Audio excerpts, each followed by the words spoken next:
నా పేరు అక్కల సర్వానందం. మా గద్వాలనే ప్రాపరు.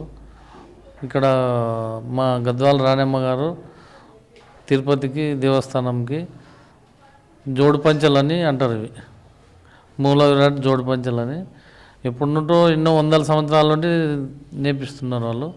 ఇప్పుడు మేము నేబట్టి 12 సంవత్సరాలు అయింది. అక్కడ మంచి నియమ నిష్టలతో మంచిగా పూజ పునస్కారాలు చేసుకొని ప్రతి శ్రావణమాసం మొదలు పెడతాం. శ్రావణమాసం అయిపోయేలోపు అయిపోగొట్టుకొని మేము తిరుపతికి సమర్పించి వస్తాం. మంచిగా శ్రావణమాసం అంటేనే మంచి భక్తి శ్రద్ధలతో మంచిగా ఉంటుందని చేసి నేసుకొని పోయి ఇచ్చేస్తాం.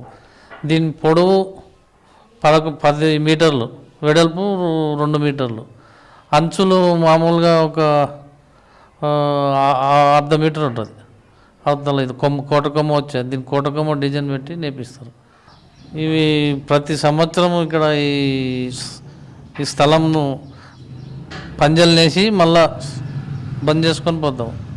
ఇది తిరుమల తిరుపతి దేవస్థానం కొరకు సపరేటంగా కట్టించి పెట్టినారు. ఇది ప్రతి సంవత్సరం నెలకోసారి తెరుస్తాము, నేసి మళ్ళీ తీసుకుపోయి బంద్ చేసుకొని పెడతాం.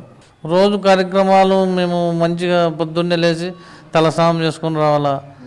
తలస్నానం చేసుకొని వచ్చి బండలు తుడుచుకొని మంచి క్లీన్ చేసుకొని దేవుని పూజ చేసుకొని మొగ్గం చాపుకొని మంచిగా నియమనిష్టలతో మొగ్గం వేయాలి. మళ్ళీ మధ్యాహ్నం ఇంటికి పోయి భోజనం చేసుకొని వస్తాం. ఈ నెలంతా మేము ఏమీ వాడరాదు, ఓన్లీ వెజిటేబుల్ మాత్రమే. పెద్దది మొగ్గం ఇది. ఇది ఆ స్వామివారి కొరకు ప్రత్యేకంగా తయారు చేసినది మొగ్గం ఇది. ఈ మొగ్గం ఇక్కడ ఇండియాలో ఎక్కడ లేకుంటుంది ఇంత పెద్ద మొగ్గము.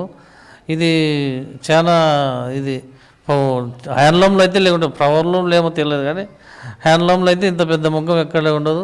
దీనికి ప్రత్యేకంగా 3 మనుషులు కావాలా. మామూలు మొగ్గంకి 2 నేయచ్చు. దీనికి ముగ్గురు నేస్తేనే ఇది మొగ్గం తయారవుతుంది. ఇది రోజు 1 గజం కన్నా ఎక్కువ నేయలేం సార్. 1 గజం నేస్తాం రోజు అంతే. ఇది 12 రోజులకి అయ్యింది, తయారయ్యింది. తయారు పెట్టినాం. ఇంకా 12 రోజులకు తయారవుతుంది. 2 తయారు చేసినాక మేము తిరుమల తిరుపతి దేవస్థానం పోయి అక్కడ సమర్పించి వస్తామండి.